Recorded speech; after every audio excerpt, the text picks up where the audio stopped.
Greetings and salutations, my friends, and welcome to a new video. Welcome, in fact, to one of my favorite videos to film every single year. This is a yearly tradition here on the channel where I come in and give you the mid-year freakout book tag, which is the best tag in my opinion. It serves as a way to check in on the reading so far for the first 6 months of the year. I get to read out a series of prompts, tell you what book fulfills them based on what I have read this year. And I love it because you guys also get to pitch in the comments and share how your reading has been going so far, what your favorite books of the year are so far, what you're still looking forward to, what you need to finish before the year is over. And I think it's just an overall really fun way to see if your reading this year has gone by successfully by your standards, depending on what it is that you're looking for, and exactly which favorites you have found and if they're gonna stand the test of time. I think it's always really fun to kind of look at the stats portion of it all without taking it too seriously, and I really do feel like the mid-year freakout tag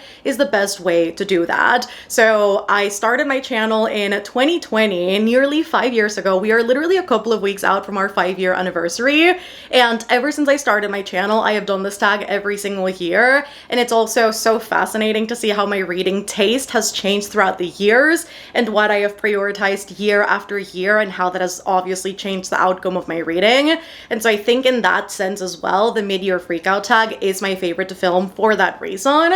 So I can't wait to get on with the 2025 version, seeing how the reading has been going so far this year. Feel free to answer any of these questions, all of these questions down in the comments, because as always, I would love to know how you guys' reading has been going this year and if it's been going somewhat similarly to mine or very, very different, because that's the fun of it. Everybody's journeys are very, very unique. Reading is subjective, which is the fun of it all. And I personally love seeing where we're all at in our very distinctive journeys. So feel free to share as little or as much as you want down in the comments. And because I consider reading to be such a personal journey, somewhere that you can see yourself reflected in stories in a way where you're able to even work out your feelings as you are feeling them, or even when you can't quite place words to them, I think the sponsor for today's video is perfect, because I think it's the next concrete step in your self-help journey to make sure that you are working out all of those emotions and you can actually learn the most helpful tools for you so that you can have the best everyday life. And that is Growth Therapy. In case you guys are not familiar with Growth Therapy, they are a mental health platform that is looking to make therapy accessible and affordable for everybody. Growth Therapy has made sure to cater their platform to you as the client, as the customer, to make sure that it is the most intuitive and accessible experience possible. Reality is, mental health shouldn't be a luxury, and Growth Therapy understands that. When you log into Growth Therapy, you can actually filter their therapist database by identity, by background, by language, and by life stage, because they understand that not everybody's journeys are the same, and what you are looking to get from therapy might not be the same that I am looking for. So they've made sure that this filtering system is very intuitive so that you can find the right fit for you. What's so cool about Growth Therapy as well is that once you find the therapist of your choice, you can book for as little as 2 days. You can book during the weekends, you can book nighttime sessions, no wait list, no limited windows. It is literally catered so that you can choose when, how, or why you seek your therapy sessions, and you are the owner of your schedule. And remember when I said they were subscription free? Not only that, they also take certain insurance plans so that depending on your plan and what your benefits are, you might be paying as little as $21 per session or $0 per session, depending on your insurance benefits and if they accept them. And those aren't the only things to love about Growth Therapy. They make sure to be incredibly transparent about each therapist's credentials, their background, so that you can choose that fits what you're looking for the most. You can cancel up your sessions to up to 24 hours before they were scheduled, not to mention that they also offer in-person and virtual sessions. So regardless of what your preferred format of therapy is, there is something available for you. So if you would like to check Growth Therapy out, I will be leaving my link at the top of my description. You can also scan the QR code here on screen to make sure that you go check them out if you want to book your first session, see everything that they've got to offer, and we can get right started with today's mid-year freakout book tag. And just like every year, our very first question is best book you have read so far this year. And that one, although I had several different books that I felt could meet the quota for this, I ended up going for Blood Over Brighthaven by Emma Wong. This book truly took me by surprise. I know this book took everybody by storm last year. It seemed that Booktok was on it, Booktube was on it, Bookstagram was on it. Not often does every book section of the internet agree on books. I would say more often than not they don't, but this was one of those books that seemed to be a pretty good consensus on it's amazing. It makes me really excited to now read A Sword of Kaigen, also by Emma Wong, because this book was truly a masterpiece of blending two very distinctive things that I particularly love, specifically in fantasy book, which is having a really fantastic story, meaning everything about it makes sense, from the characters to the magic system to the world building, whilst also including heavy thematic statements about how religion is often used as a tool of oppression and colonialism, about inherent biases, about racism, about colonialism. And I think the state of the world right now really reflects what this book talks about so strongly, and how the book emphasizes this message of how we should be choosing truth over comfort, and yet continuously people choose comfort over truth, and they shield themselves behind their privilege in order to not look at the truth behind exactly what is happening right in front of their eyes. In this one, we follow our main character, Sayana, who dreams of being the first ever woman admitted to the High Magistracy at the University of Magics and Industry. This university and the system in particular are not for Sayana. In fact, they have repeatedly allowed women to participate in the trials to get into said program, only to ridicule them and further spread their rhetoric and message that women are not worthy enough to be part of this particular High Magistracy. They are not meant to be high mages. However, when Sayana passes her test with flying colors, it is undeniable that she is meant to be in this scenario. She is meant to be in this university. However, the system still plays against her. When she is admitted and told exactly what she should be researching as her big project, she is not handed the proper tools to make sure that this study happens successfully. Instead of getting assistance and the right materials, she gets spared to Tomo, a janitor that is supposed to help her throughout her entire journey. What they don't know, however, because they think that they're playing against her, obviously to set her up for failure, they don't know is that Tomo specifically is now in Tehran with the full intent of revenge, because 10 years in the past he was a nomadic hunter whose tribe got decimated by forces unknown to him, but that he is determined to find while he is in Tehran. What I really loved about this book is that it doesn't have the conventional main character. When I think of something more sci-fi dystopian, I think of something like The Hunger Games or even Divergent, which are the poster childs for this genre, and you get to see these main characters who are for the revolution and are for changing the world, whereas Sayana is deeply unlikable. She's selfish, she is after her own gain, she wants her own glory, her own freedom, and I think the book showcases something that I don't often see in books, which is Sayana in this book specifically is part of an oppressed group of people. Women in this world don't really have that many rights, but despite being in that group of people, she is still an oppressor to others, particularly Tomo and his people. Once you get to Sayana's innermost thoughts, you realize that she does think that certain people are beneath her, and that certain people are not qualified, certain people are not smart. Some people do not belong in these spaces where she resides, and I think it's really interesting to be in the head of a character that thinks and moves that way, because she often victimizes herself, and she often feels guilt, and she often doesn't quite understand where her own feelings come from, and are these people beyond the capability of change, or are they still within the limitations of growth? And if growth does happen, then is it genuine? Does it come from a place of guilt? Is it even acceptable if it does start from a place of guilt? I love that the book is not black and white in any way, and it has a lot of nuance and a lot of gray area, and you can even by the end of the book put so many different things into question about whether Sayana makes the choices that she makes as a main character out of a place of goodwill because she feels like it's the right thing to do, or if she does them because she feels guilty, and is that choice any less or more important because it is born out of that place.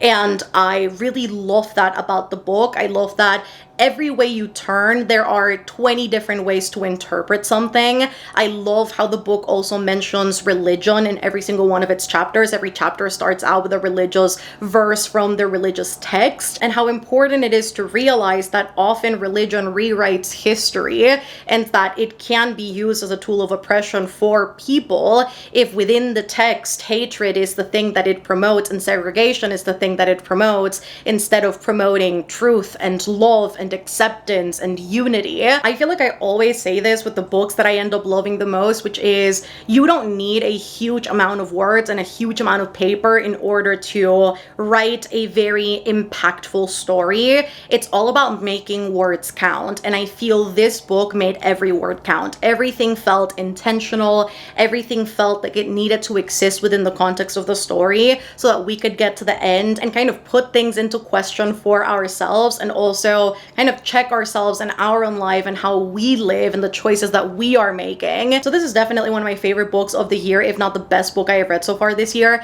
I think it'd take a massive surprise for me to change my answer by the end of the year, specifically because when I think back on the Patreon live show that we had to discuss this book, because this was our very first book club pick of the year. We started out the year super strong.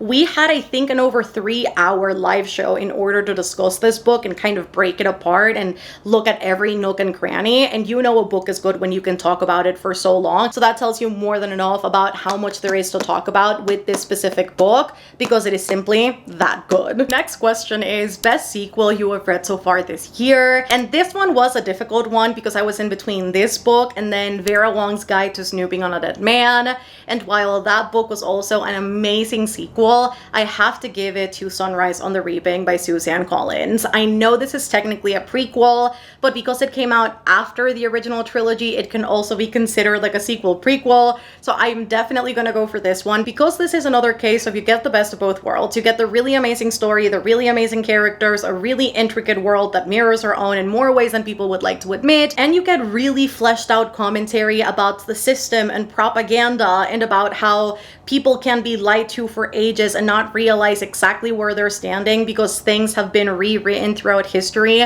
time and time again in order to control the masses. And I love the way that Suzanne Collins does her series every single time a new book releases, because it adds so much more to what we already know of the Hunger Games. In this book, we follow a character that we already know and love, Haymitch Abernathy, that from the original trilogy we know won the 50th Hunger Games. And what we also know based on the other books in the series is that every 25 years, the game makers go above and beyond to make an event that nobody will forget. Meaning every 25 years, a quarter quell happens and the dynamic of the games changes. In Haymitch's case, for the 50th Hunger Games, instead of competing against 23 other tributes, meaning 24 total, 2 per district, 12 districts in total, what ends up happening is that they double the amount of tributes. And so now there's 48 tributes in this arena, 47 people to die so that he can win, and the chances to win essentially cut by half. We didn't know how this book was gonna go down. I think a lot of people had speculation about whether we would actually see the game portion of Haymitch's games, if we would only see the aftermath, if we would see the before and after, but very little of the games. And I was very surprised to see that we actually see it all. We see Haymitch's life, obviously, before he is reaped for the Hunger Games. We watch the reaping happen, which is not necessarily what Katniss had witnessed in the original trilogy, which was also very surprising. I obviously won't say more than that because it is a spoiler, but I think it definitely lets it be known to us as the reader that regardless of what we think that we know based on the original trilogy or even the Ballad of Songbirds and Snakes, reality is we don't know anything. The Capitol is in full control of everything that happens and everything that the districts get to see in particular. So every news clipping, every video, every story that they have heard from tributes or from specific games might not be entirely true. And that is something that this book puts heavily into question. It gets us, the reader, to a spot of really wondering what else we think we know that isn't entirely true. And I think that's incredibly fascinating. So we see him be reaped for the games. We see him train for the games. We see him build all of of his alliances for the actual Hunger Games. We are in the arena with him. We witness everything that goes down. We see how Haymitch was supposed to be a tool for the revolution, for the rebellion.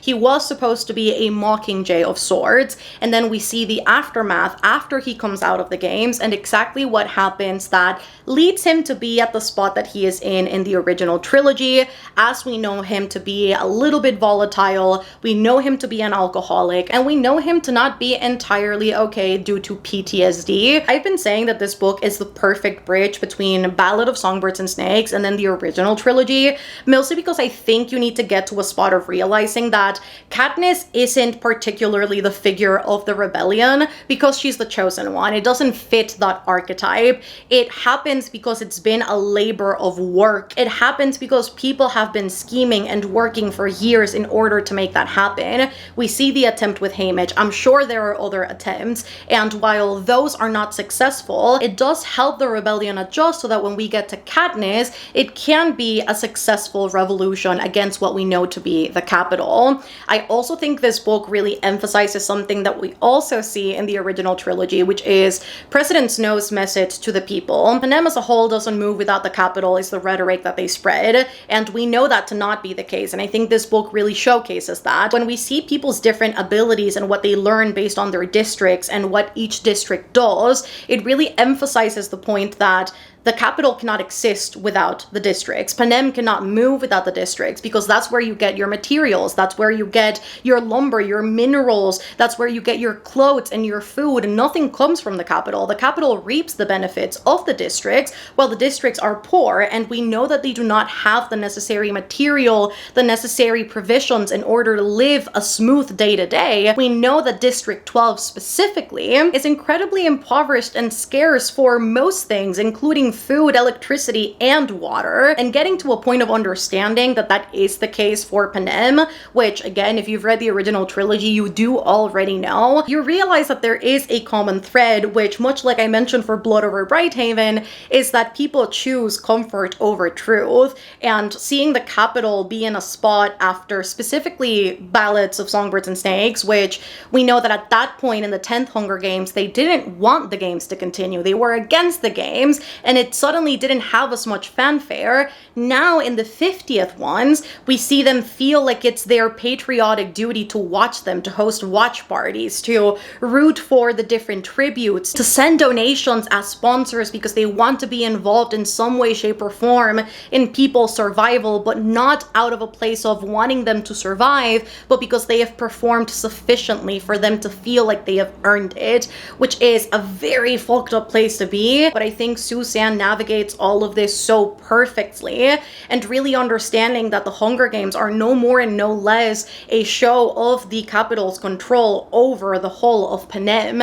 Not only that, but it is also a way to distract the people from the actual problems within the country of Panem, and all of that reflects very strongly with what we see nowadays politically as well. And we know Suzanne Collins does not write a book unless she has something to say, and trust me when I say she had something to say in this one. Just know, this to me was everything I needed it to be, and then more. Next up, we have got new releases you haven't read yet but want to, and I have got two answers for this one. I feel like I've been really good about whatever releases I have been getting in physically. I've been reading them as I have gotten them. There are two though that I have not gotten to yet, and I really want to within the next week or two, and that is The Night and the Moth by Rachel Gillig and Can't Get Enough by Kennedy Ryan. I do think I'll get to The Night and the Moth first, simply because this is my Patreon book club pick for the month of June, so I need to get this read ASAP, and I'm very excited about it because you guys already know how much I loved the Shepherd King duology, also by Rachel Gillig. In this one, we follow our main character Sybil, who is a diviner who hasn't had dreams in 6 years. In fact, her dreams are comprised of her dreaming of not dreaming,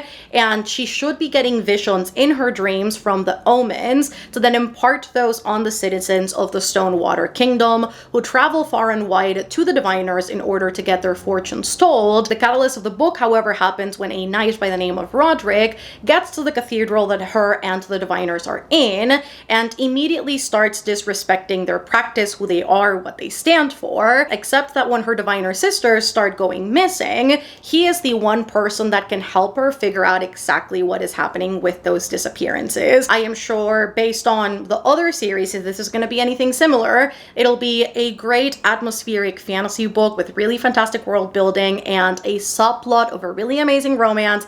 I'm hoping it has the same structural integrity as the other duology, because that one was so freaking good. I'm hoping it doesn't go much more into the fantasy romance and that we still retain that amazing world building that I know her to be capable of. So can't wait to read this. I'll obviously keep you guys updated on how this goes, but this is definitely one of those releases I want to get to ASAP. And then we have got Can't Get Enough by Kennedy Ryan, which I also have not yet read, and that is a crime. We follow our main character Hendrix, who doesn't believe she has got time for romance. She feels like her life is full of all of the things that she needs, despite wanting that romance. It's not that she doesn't want it, it's that she doesn't feel it has the same ROI, the same return of investment as her other relationships. It's more pain than it's worth, in her opinion. She's got her friends, she's got her family, she's got her business, she's incredibly successful, and at the moment she is also taking care of her sick mother, so that leaves her even less time to get into romance. However, in one random event, she ends up meeting a tech mogul named Maverick that is dead set on getting her. He is really convinced that they make a really good match, they have a lot of chemistry, their conversations flow really easily, and he is determined to show her that despite her outlook on love and how disillusioned she is from it all, that they can work so long as they want it to work. I have loved every single book in the Skyline series so far. They have all been 5 stars for me. I am hoping this will be no different.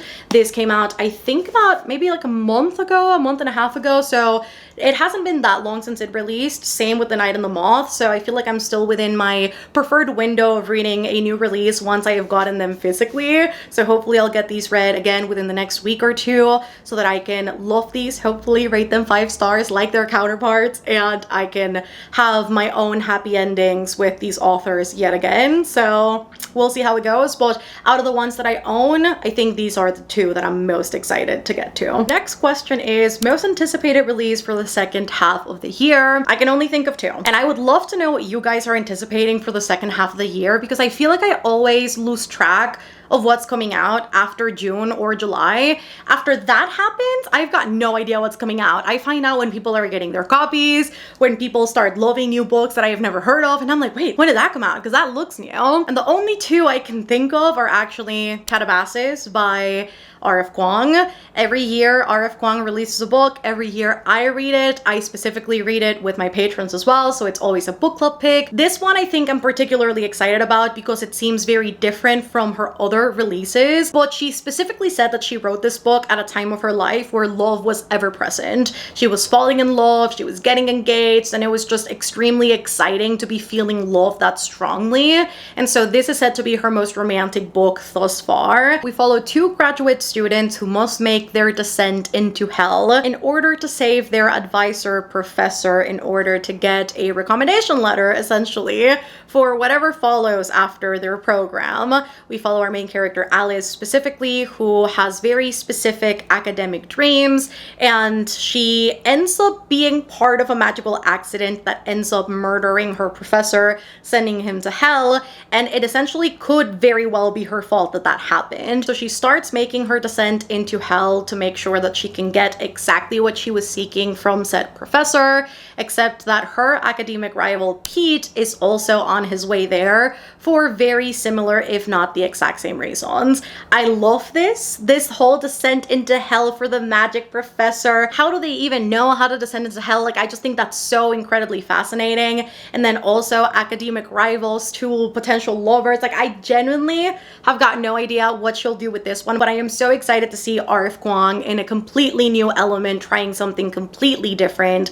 I know there is an entire reading list that people have been promoting for this that is comprised of classics, including Dante's Inferno. I am so curious to see where people have gotten all of these different ideas and reading lists. I don't know if R.F. Kuang herself has mentioned these, or if this is just people grabbing onto things that feel kind of similar to Calabasas and building these reading lists. I think it's fascinating. There are some that I would like to attempt even before I read Calabasas. I don't know. I don't know to what extent I want to descend to hell, honestly, because I feel like that'll be my descent to hell, to have to read these many classics. So do I want to, do I not want to? I still have to figure that out, but I'm very, very excited about this release. And then we have got Mate by Ali Hazelwood, which is the second book to Bride. Now, this is an interconnected standalone series, paranormal romance. I'm very excited about it. I have got to be very honest though, I have not read the synopsis. I don't want to. I don't care to. I am very excited just letting that simmer and exist in its own corner up until I get my physical copy. And when it's time to read it, I'll read it. I'll hopefully love it as much as the first one. And that's it. I really don't want to know any details about it. I think the cliffhanger from the first book is carrying me over more than enough in order to, you know, get there when it's time. I'm very excited about it. I think Ali Hazelwood really thrived in her first paranormal romance, and so I'm hoping this follow-up will be equally as good. Biggest disappointment so far this year is The Next Question, and this pains me. You'll see more of this in a vlog that I am currently filming. That is The Blood Trials by N.E. Davenport. I was actually tossing this back and forth because it could have been this, or it could have been Where the Dark Stands Still by A.B. Poranek, and I would still stand by either of these. The Blood Trials is another book I DNF'd. I DNF'd this 28% through. I was fully expecting to love The Blood Trials, and I simply did not. We follow our main character, Ikenna, who after the death of her grandfather is essentially informed that her grandfather did not die. In fact, he was murdered, and there is a whole ploy behind that and exactly why it happened. And she also figures out that the only people who had clearance levels high enough to have gotten close to him in order to murder him are the Praetorian Guard. And so she enlists into the Praetorian Trials in order to become one of them, infiltrate their ranks, get in there and figure out exactly what happened to her grandfather and seek revenge for that event specifically. She also has a blood gift that people cannot know about, so she has to keep that hidden, even though her grandfather trained her very prominently on that art, but he also taught her to keep it kind of close to her chest. The book feels under-edited to me, and that was one of my biggest gripes with it. The book doesn't nearly have as much description as it should. There is no way for you to picture anything in this book. I don't know what the world looks like. Nothing feels tangible. It's a bunch of, she stood up, she walked, she talked, she said this, she said that, but there is nothing that fleshes out the world itself. You have absolutely no imagery. You get told once that you're in a dungeon, and then it's like, okay, so now I have to put in the legwork of what that dungeon looks like, but I'm not being showcased any of these things. And I think specifically because this is a world not like our own, this is an entirely different world, I shouldn't have to put in that much work for it, specifically when it's a world that is not Earth. Like, I don't know what this looks like. It could very well look like something from Star Wars, something completely different, and I wouldn't know because it didn't feel that fleshed out like I would have expected a sci-fi dystopian fantasy book to feel like or to look like. Not to mention that our main character, Ikenna, is one of those almost like Mary Sue characters that is strangely good at everything because her grandfather trained her in everything. And I think when a character feels that quote-unquote perfect and good at everything, and we know that she has work to do, however, there doesn't seem to be that much work to get done, if you know what I mean, because she's naturally good at a lot of things. She's like, oh, my grandfather trained me in that. Oh, I have to hack into the system. I know how to do that too. I'm like, is there anything you don't know? Because I would love for a main character to feel like, although they know a lot of things, there is still a ton of legwork to do, or for them to kind of be, you know, brought back down to earth and realize that they don't know everything, that they still, you know, are not as trained as they thought that they were. And so I get that the circumstances of the book are very specific, but that to me felt very convenient in a lot of different spots. Not to mention that the character starts drawing conclusions on things very quickly, on things that she doesn't understand, on things that she doesn't know, saying that she didn't trust certain characters and then trusting them immediately immediately the next chapter or immediately the next page. It was just all over the place for me, and I think that the book with the right editor would have been amazing. Alas, that was not the case, and I feel like that's the only reason why this didn't work out for me, because I think the premise is amazing, and I think the world in itself is also very, very interesting, and I am devastated that was the case, because I really, really, really wanted to love this one. To go along with the disappointments of the year so far, we have got biggest surprise of the year so far, and I have got to give that spot to Great Big Beautiful Life by Emily Henry. I had been told by the people, by the internet, which I should know at this point not to believe and not to trust. But the people were like, this is horrible. This is such a mess. None of this made sense. The characters didn't make sense. The plot didn't make sense. The three genres didn't make sense. I need you all heathens to get on it, because you know what this is giving to me personally? This is giving an author is branching out to do something different, and y'all want to cater into the one thing she has done for years now. And I think that's a huge conversation to be had for many a different authors, where when they try and branch out genres, when they try and do something different, incorporate different structural elements to their story, people have a gripe with it because it's not what they typically do. And then they go, what happened to Emily Henry? What happened to this? I could understand having some structural issues, but saying the book is bad overall is absolutely crazy. I say that with a lot of propriety as somebody who enjoyed it. I know everybody's opinions are different, but it just makes me mad because this book was really good. Great Big Beautiful Life was so enjoyable, and I was genuinely surprised by it. We follow our two main characters, Alice and Hayden, who are both writers in their respective areas. Alice is a journalist. She works at a newspaper, and she writes columns for celebrities and different topics depending on what gets to her table, whilst Hayden is a biographer. He dedicates himself mostly to that. He has become very renowned in the industry for having done so very successfully. And when they were both reached out to by Margaret, who is a very famous socialite who went missing many years ago. Her family was of huge renown. They were a household name. Everybody knew them. They had built an empire in many different areas economically. They were very surprised when she disappeared. However, she reaches out to both of them in the hopes of acquiring interviews and a set amount of time with them to figure out exactly which of the two will write her biography that she is now willing to put out into the world, because she is finally able and willing to tell her and her family's story. So the story develops in two different kinds of chapters. We see Alice's point of view, and then we also get Margaret's The Story chapters, where we get to see her family's backstory, how she grew up, and she details these things almost in a fragmented way. Alice is continuously wondering throughout the book why it feels like there's information missing, why she feels like Margaret is lying to her, whilst also being completely starstruck at the idea of finally getting to know this person that she's idolized for a really long time. And I honestly loved how the story was structured. I loved getting to know Alice as our main character,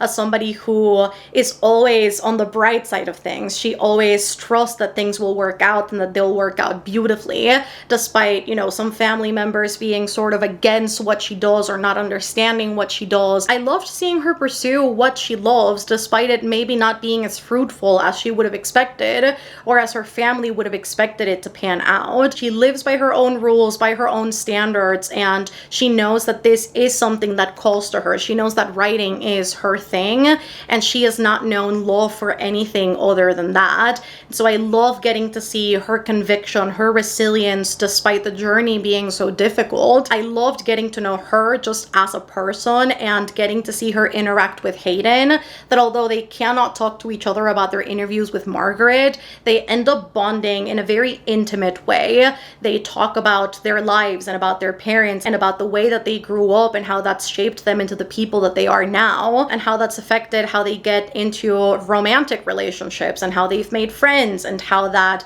has ended up with them pursuing the specific careers that they have and aspiring for very specific things. I found that their romance was so quiet but so romantic at the same time. I loved that this romance almost happened in little gestures, in small corners, in diners, and in whispered words. It was just so beautiful in contrast to Margaret's story of her and her family.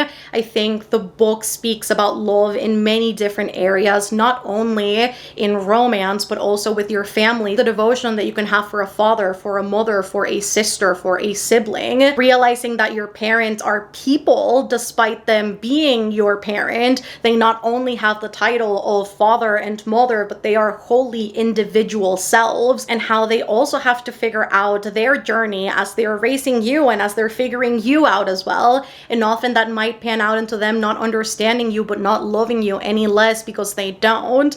And I really loved the way that the love in this book was so well-rounded. It wasn't just the romance, and I think in turn that made the book so much more romantic. Like, I just think the tone overall of the book was so beautiful. I loved Margaret's scandalous past and how that shows up in the narrative, as well as the very quiet, intimate moments in the present. I thought it was beautiful. The mystery surrounding it all might have for some people felt very underwhelming, but I thought it was so well done. I was crying by the end of this. I just had the best time, despite thinking that I wouldn't necessarily enjoy this. So for all you tasteless swines out there who did not enjoy this, I love it for you, because I simply cannot wrap my head around how you wouldn't love this. But that's your narrative and this is mine, and I will die on this hill alone if I have to. That is totally okay. Next question is favorite new author, debut, or new to you? And I didn't think at the start of the year that I would have an answer for this question, but I do, because you remember how other years I've always said, oh, it takes me so long to find a new favorite auto by author. I feel like it takes me about 2 to 3 books to kind of get into somebody's orbit like that and kind of solidify them in that status. This author only did it in 2 books, okay? I would have argued she did it on the first one, and that is Miss Kennedy Ryan. Her Skyland series is simply too good. I absolutely love seeing what she brings with every single installment, and how, although they are romance books, they emphasize each character's individual life and journey so much, and specifically that of mental health and mental illness. I think she does it beautifully. I also love that these books are Black love, so that's fantastic. I think that she is a master at fleshing out these characters in a way that feels realistic, in a way that feels tangible, and in a way that sends, I think, a beautiful message in each and every single one of her books. And Before I Let Go, which is the first book in the Skyland series, I think the way she navigates second chance love, specifically for a couple that didn't work out the first time, and a couple that got divorced. However, they obviously have kids together, so they have to co-parent, and how it might have been right person, wrong time, and how despite what went wrong in the journey, you can heal enough in order to build a life back together.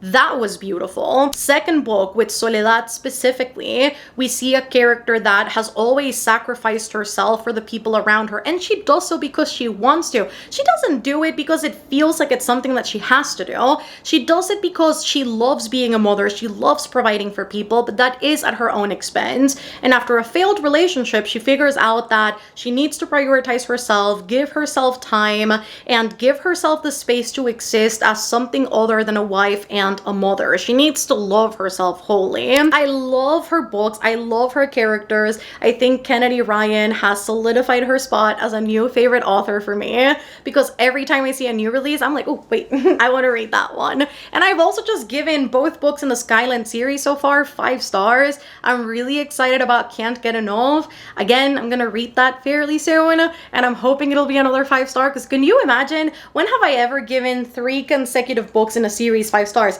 Never. That never happens. So if she does manage to do that, let me tell you something. She's never leaving the spot. She can do me 3 wrongs after that. Well, let's hope not. She can do me 3 wrongs after that, and she'd probably remain.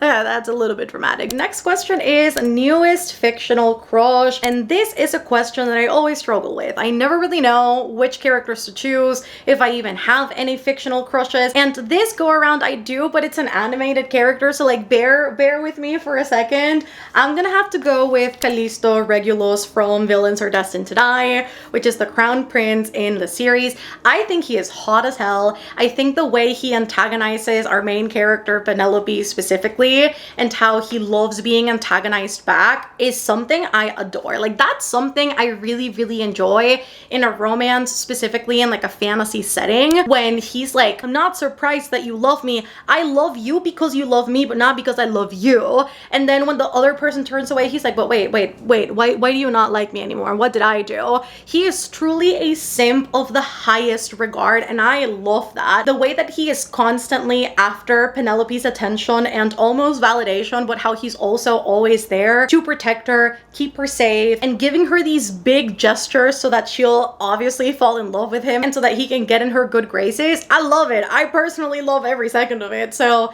if I were to say any, I would probably say Callisto, which I did not think I would warm up to be honest, because at the end, I think it's this first volume now. I think it might have been the second volume that ends with him, or maybe even the third. I don't know. There's one of these volumes that ends in a very shocking note, and I'm like, what the heck? What the heck's gonna happen now? Because I don't like that dude. And now suddenly I'm like, what, 7 volumes in? Yeah, 7 volumes in. And I'm like, so when are we getting together? Because this is taking a little bit too long. Because every time they're together, they're like, stop giggling. Get together, please. I beg. But I love it. I love him. I love it. I love it all. In fact, if you guys have not read Villains Are Destined to Die, you definitely have to. We also have a companion question. Newest favorite character. And that without a doubt is Soledad Barnes from This Could Be Us by Kennedy Ryan. Remember when I was mentioning this earlier and I was saying that the reason why I loved this book so much is because of Soledad as a main character. I loved that despite her being a mom and giving so much for her children and doing so because she naturally wants to do it. She's just one of those people that you feel was born to be a mother. She wants to build a family. She wants to make sure that all of her kids have got the best connection, that they grow up in the most stable way. She is so self-sacrificing for her kids, and I love it. She, despite doing all of those things and loving doing all of those things, gets to a point of realizing that she might be sacrificing herself too much. She does not come second or third or fourth or fifth. She is at the bottom of the ladder, and she realizes that in order for her to be the best mom that she can be for her kids, in order to present to them the best that she can, and in order to be fully happy, she needs to love herself. And all of these realizations happen right after a really ugly divorce. In order to make people happy, it was always at the expense of herself. And I think getting to that realization at the age that she does in the book, she's almost 40, I think is a beautiful display of it's never too late to prioritize yourself and pour back into your cup after pouring into other people's cups for so long. And I loved seeing her go on these different self-dates where she was taking herself out to fancy restaurants and coffee shops, and where she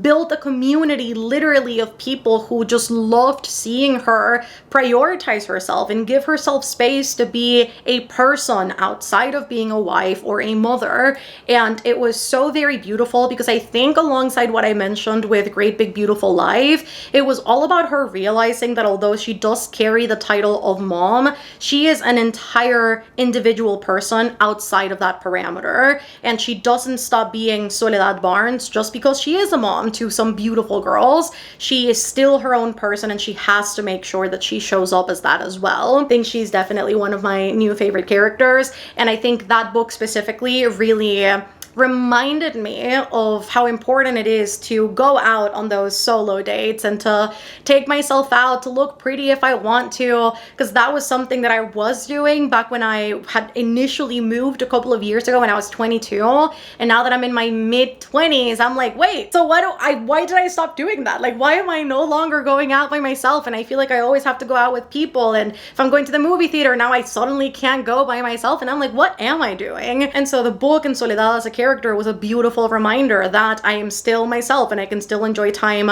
just with me. And I think that was something so beautiful that the book gave me back that I had lost throughout the years. Kennedy Ryan, another win. I love it. I love it. Next up, we have got a book that made you cry. And like I mentioned, I did cry with Great Big Beautiful Life. I also cried with Sunrise on the Reaping. I also cried with every Kennedy Ryan book I've read this year. Although I didn't choose any of those books because I've obviously talked about those for different questions, I decided to go with a book that made me cry in public. which was a little bit embarrassing, and that is Days at the Morisaki Bookshop. I loved this little book, and again, love books that feel like this, where they're short, but every word feels intentional, and the intent behind the story feels so concrete when you finish the book, and you can tell that the message was conveyed properly, and where you walk out feeling equally as grateful as the characters do for their own little circumstances, but for the book. I loved the experience reading this. We follow our main character, Takako, who, after finding out that her boyfriend has actually been cheating on her consistently, repeatedly, with the same person that he is now to marry, she feels like her whole life has been twisted upside down. She wants nothing to do with him. She wants nothing to do with the life that she carried, the city that she lives in, the work that she carried out. She packs everything up and she leaves to go live with her uncle, who owns a secondhand bookshop, the Morisaki Bookshop, that has been a generational store her family has owned for a really long time now. She does not particularly have the best relationship with her uncle, not necessarily out of choice, but because she thinks that he's kind of weird, and she has this persistent perception of him that she has had ever since she was really young, without breaking past it now as an adult. And once she gets there, she lives on top of the bookshop free of charge. She works for room and board. She really gets to meet him for who he is, and not just as this crazy fun uncle that she is known, obviously, for her entire life. And she gets to know this very sensitive, kind, giving man. And through that journey of not only getting to know him, but also residing in the bookshop, she figures out that despite thinking that she doesn't love books, she actually loves them. And we see her fall in love with books and stories, work at this bookshop, and continuously getting more and more the feel of home out of the experience. We see her be so grateful of this experience and how it's continued to shape her throughout the months, so that when she re-enters her regular life, she knows now how she wants to carry herself and what she wants to do because of the experience itself. And there's this whole scene which I think was the one that made me cry the most and where I realized what the book was doing for me and what the reminder was for me personally as I was reading it, was when she was looking at the bookshop and she just bows and then she leaves, and it is such a quiet but beautiful moment, I think, in the story, where she acknowledges how much she needed that space and to exist in this way and to meet the people that she did, despite it not being under the best circumstances and having left her whole life behind, realizing that all of those experiences have now shaped her into the person that she is most proud of, and the version of herself that now is so decided to chase after something very specific, and that now has the strength that she needed to carry on, was so beautiful. Also, Takako, as somebody who has grown used to living in a big city and who has kind of felt disillusioned by city life, getting to a spot after feeling so lonely and feeling like she was tackling life completely by herself in a very almost hopeless way, realizing that there is people all around her that love her and support her, even though that might not appear to be the case, was also so freaking beautiful. This book to me felt very personal, just based on, you know, how I felt in the past and how I'm feeling now. And it served as a beautiful reminder to be grateful of the things that you have that you might be taking for granted. And much like also Great Big Beautiful Life, which left me with that feeling of you never really get to know people in your life, be it friends, family, uncles, aunts, grandparents, even your parents, but you always have the opportunity to get to know them further if you choose to do so. I think that was beautiful, and it kind of left me with this feeling of like wanting to go out on like more coffee shop dates with my mom or more calls with my dad, and getting to know them further and getting to hear what moves them and how they've overcome so many different obstacles and how they've continued to be so resilient despite all of the hurdles on the way.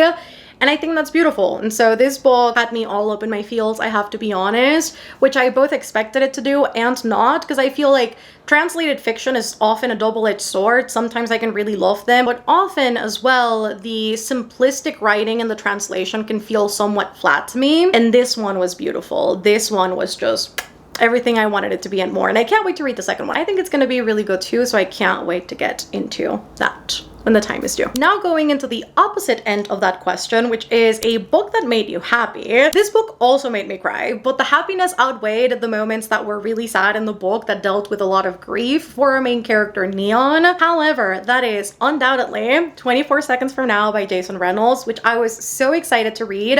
Also a little bit iffy, mostly because this is YA, and although I've had really positive experiences with this author before, he is one of my favorite authors. Everything I've read of his has been a 5-star.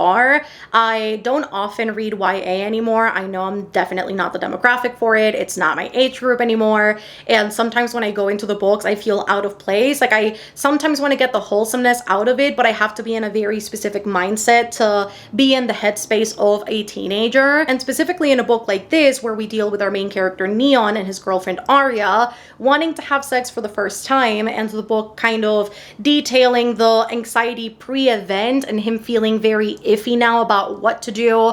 And you know, like, what do I touch and what do I do and how do we go about this and am I even ready? Like, this just feels very overwhelming and I'm very nervous. Even though the book deals with all of that, I found that the way that it was carried out was so beautiful and just sensibly, and the way that I would expect a book like this to be written in a way that is appropriate not only for its age group, but also where it doesn't feel almost uncomfortable and prying for an adult to read it. And I loved every second of this. It was so very wholesome to see Neon care so much for Arya as his girlfriend, and whilst obviously wanting to give in to his teenager instincts of wanting to be intimate with her and wanting to pursue this that he's never really done before, still having her so present in his mind and wanting to do right by her as well, to make sure that the experience is great, not only for him, but also for the both of them, for her specifically. And I think the beauty in the book is not only found in his anxiety pre-event, as he is attempting to, again, do right by the both of them, but that we also get to see the weeks, months, year leading up to this event, and we see him have conversations with his sister, with his mom, with his dad, about what exactly to do when the day comes. How do you go about being intimate with somebody? How are you in a romantic relationship? What exactly does that mean? How do we make sure that it stands the test of time when we both graduate and go to college and potentially pursue different things? Like, how do people do this? Because it feels so daunting to. And I loved seeing everybody's advice for him. Not everyone's was the same, and we get to see his parents specifically really emphasize that they're a team. You know, when you are together with somebody in a relationship, it is not only you that you have to think about, it is the both of you. You have to think about how she feels, if she's comfortable. And if you are nervous, she's probably more nervous than you are. And so make sure to talk. Communication's important. And they're not only referencing that in terms of the intimacy, they're referencing that in terms of everything surrounding a relationship. We get to see his family be super tight-knit, super close,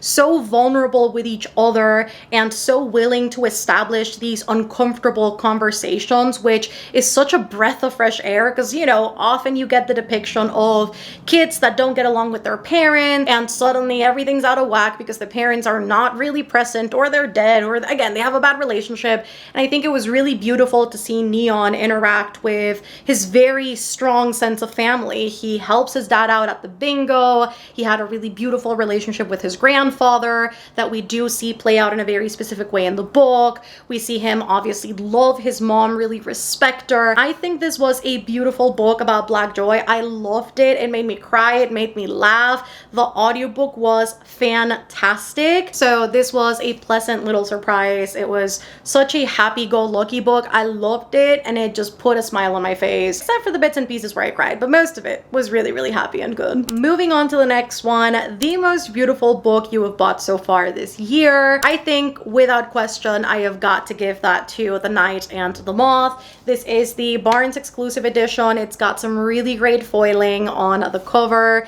It's got some really pretty stenciled edges, which honestly, Barnes is stepping it up. It's got some really beautiful end papers, and to top things off, it also has some foiling on the hardcover. So I think for me, this takes the cake. It's also a really heavy book. It's really short, but somehow this is heavy. heavy. This is even heavier than Monte Cristo, okay? And I've been reading Monte Cristo, so I know how heavy that is. This book is heavy. I don't know what material this is, but it feels sturdy. Like, it feels very, very nice quality. I don't know if it's the pages as well specifically. It might be, because the pages are white instead of being like that, you know, beige color. Yeah, I don't know what it is, but this book is truly stunning. Hopefully inside and out. I'll confirm when it's time, but I think out of the books I've bought, which arguably are not that many, because I also have not been buying special editions or books really this year, save for the ones that I'm buying and reading kind of immediately. So this has got to take the cake, because this is really stunning. And last but not least, we have got books you need to finish before the end of a year. And let me tell you something. Every year I come up with the same answer. Oh my God, every unread book on my shelves. Absolutely.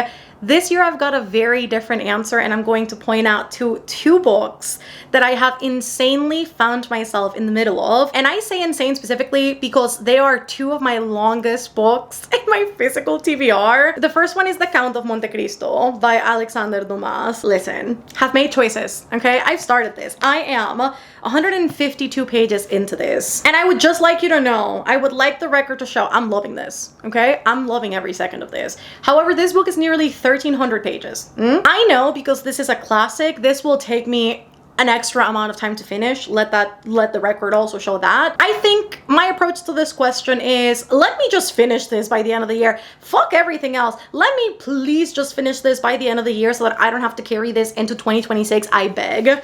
I'm reading this with my patrons. We are doing a little buddy read. It's almost like read a chapter or two a day, take it slow, finish it when you finish it, but just make sure to read at least something every day. And it's working so far.